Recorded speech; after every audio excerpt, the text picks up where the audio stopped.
नमस्कार दोस्तों, आज के इस वीडियो में आपका स्वागत है। अगर हम हमारी आदतें बदलने में अक्षम हो जाते हैं तो हमारी सफलताओं का द्वार भी बंद हो जाता है। हमारी कुछ आदतें ऐसी होती है जो हमारी क्षमताओं को खत्म कर देती है और सफलता हासिल करने के लिए हमें उन आदतों को छोड़ना बहुत ही जरूरी होता है। आइए इस बात को हम एक कहानी की मदद से डिटेल में समझते हैं।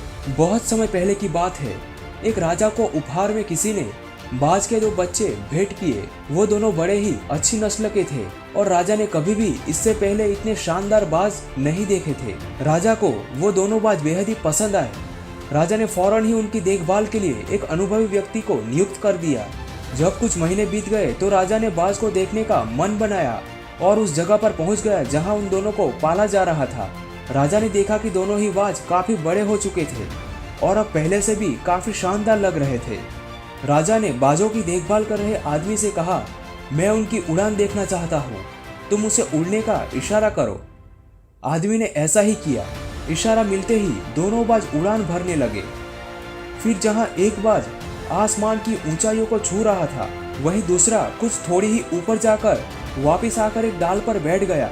जैसे वो थोड़ा उड़ा और आकर बैठ गया, ये देखकर राजा को कुछ अजीब लगा। राजा ने उस आदमी से कहा, क्या बात है, जहाँ एक बाज इतनी ऊंची और इतनी बेहतरीन उड़ान भर रहा है, वहीं ये दूसरा बाज उड़ना ही क्यों नहीं चाह रहा।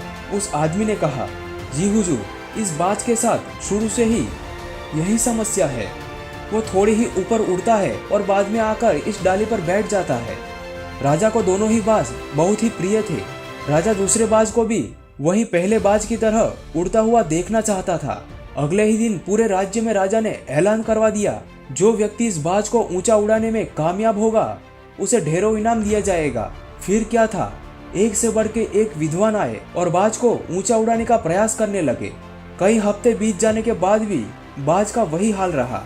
वो थोड़ा सा उड़ता और वापिस उसी डाली पर आकर बैठ जाता था। फिर कुछ दिनों के बाद कुछ अनोखा हुआ। राजा ने देखा कि दोनों बाज आसमान में ऊंचाइयां छू रहे थे और बहुत ही बेहतरीन उड़ान भर रहे थे। उन्हें अपनी आंखों पर यकीन नहीं हुआ। उन्होंने तुरंत ही उस व्यक्ति का पता लगाने को कहा जिसने यह कारनामा कर दिखाया था। वह व्यक्ति एक किसान था। अगले दिन उसे दरबार में बुलाया गया।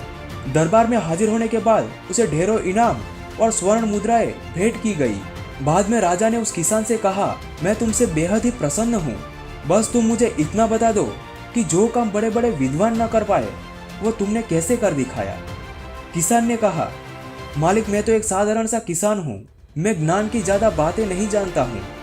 मैंने तो बस वो डाल काट दी जिस पर बैठने के लिए बाज आदी हो चुका था, और जब वो डाल ही नहीं रही तो वो अपने साथी के साथ ऊंची उड़ान भरने लगा। दोस्तों, हम भी कई ऐसी आदतों के आदी हो चुके हैं जिसकी वजह से हम सफलता की उड़ान नहीं भर सकते हैं। हम भी वैसे ही कोई ना कोई डाल को पकड़े हुए हैं जिन्हें हम छोड़ना नहीं चाहते हैं, जिसकी वजह से सफलता हमसे दूर होती जा रही है। दोस्तों, हम सब भी ऊंचा उड़ने के लिए ही बने हैं, लेकिन कई बार हम जो कर रहे होते हैं उसके इतने आदी हो जाते हैं कि अपनी ऊंची उड़ान भरने की, कुछ बड़ा करने की काबिलियत को ही भूल जाते हैं। यदि आप भी सालों से कोई ऐसे काम में लगे हुए हो जो आपके पोटेंशियल के मुताबिक नहीं है, तो एक बार हमें जरूर सोचना चाहिए कि कहीं हमें भी ऐसी डाल को काटने की जरूरत तो नहीं है ना, जिस पर हम बैठने के आदी हो चुके हैं। दोस्तों, उम्मीद करता हूँ कि आज की इस कहानी से आपको बहुत कुछ सीखने को मिला होगा। अगर आज की ये कहानी आपको पसंद आई है तो प्लीज वीडियो को लाइक करने के साथ साथ चैनल को सब्सक्राइब करके बेल आइकन दबाइए, ताकि ऐसी ही इंटरेस्टिंग और प्रेरणात्मक वीडियो आपको आगे भी मिलती रहे। आज के इस वीडियो में अंत तक बने रहने के लिए आपका दिल से धन्यवाद। मिलते हैं अगले वीडियो में।